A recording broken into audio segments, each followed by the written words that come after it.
Salamat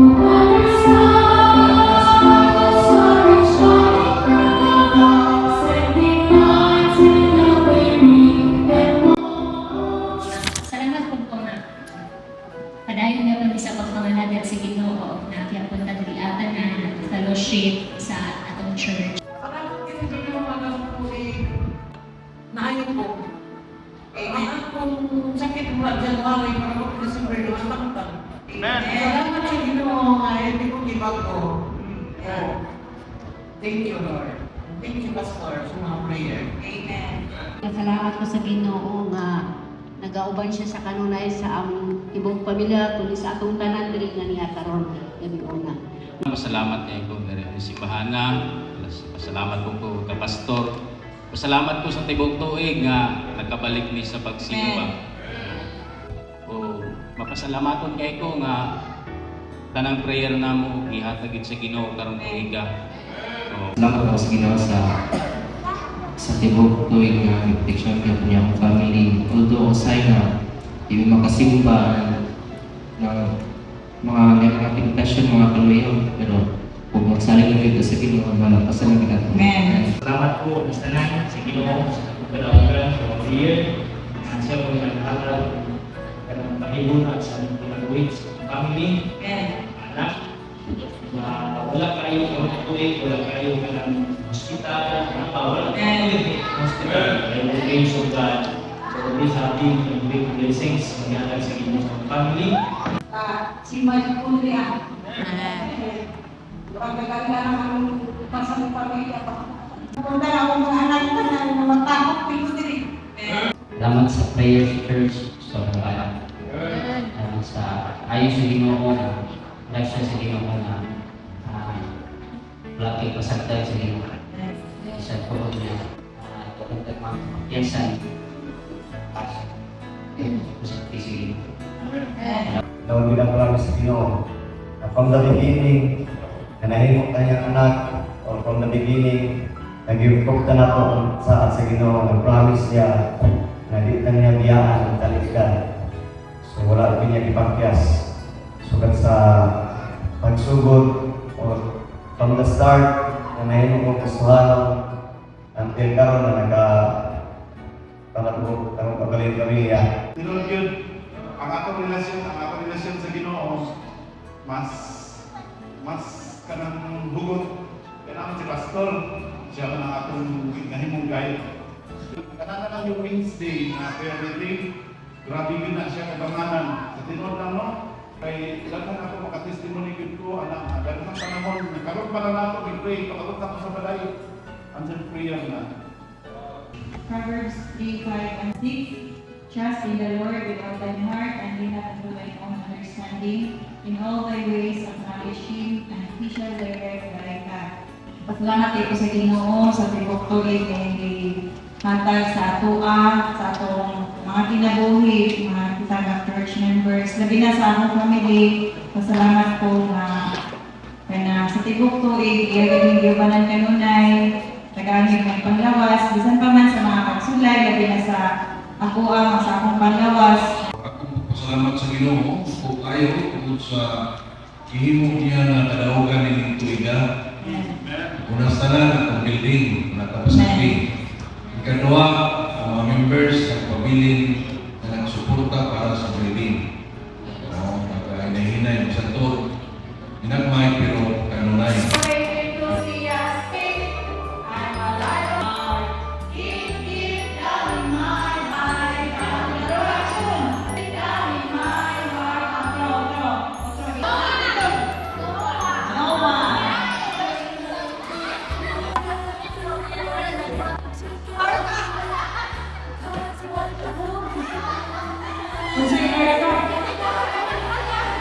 Si Erika nagbuhat ko Marka? Si Arka naman. Hindi na kayo yung mga bata na.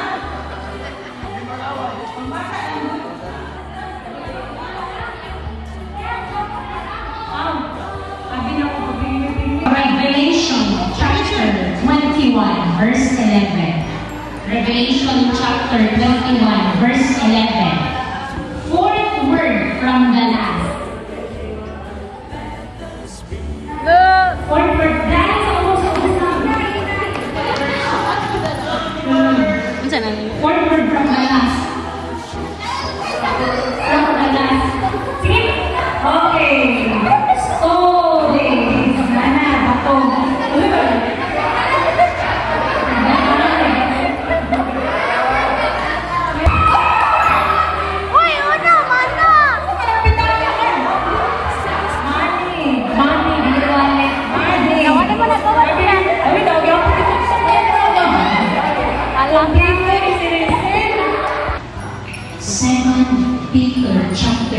verse 5. Flip to her from the last. 2 Peter chapter 3, La, verse 5. pagka na may- From the last. Water! Okay, water. Then, Solo picture ni Pastor sa cellphone. Hindi ka mag-picture. Ah! Okay, memorizing. Okay. Lipstick.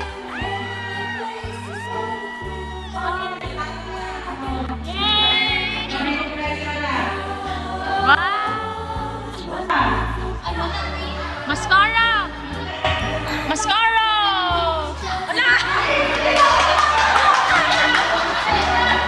Ala! Ginala na ito total of 10. Mag-iwa.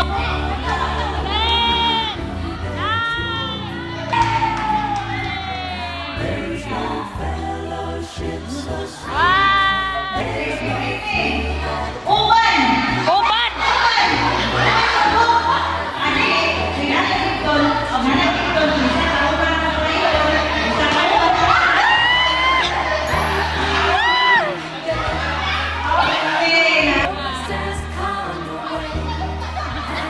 Okay. 25 cents. 25 cents. Oh! Yay!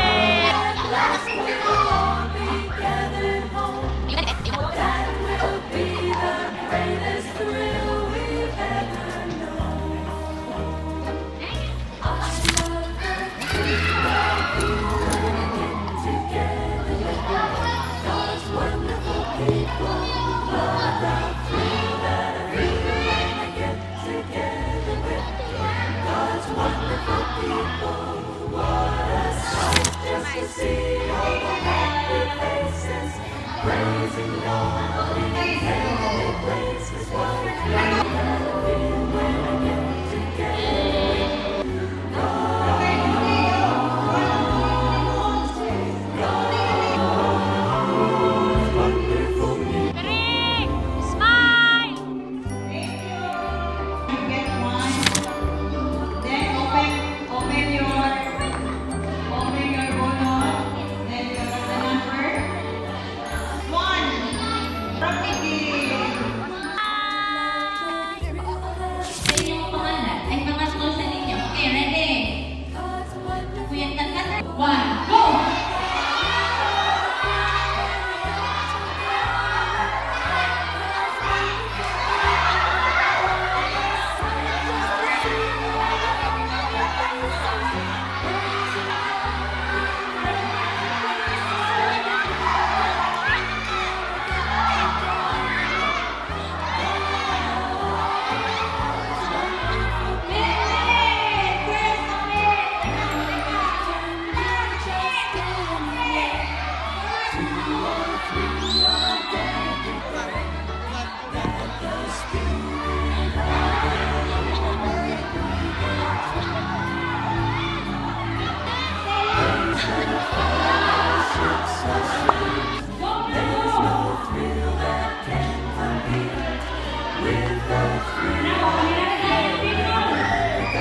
Hala ka niya!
ka, Nay.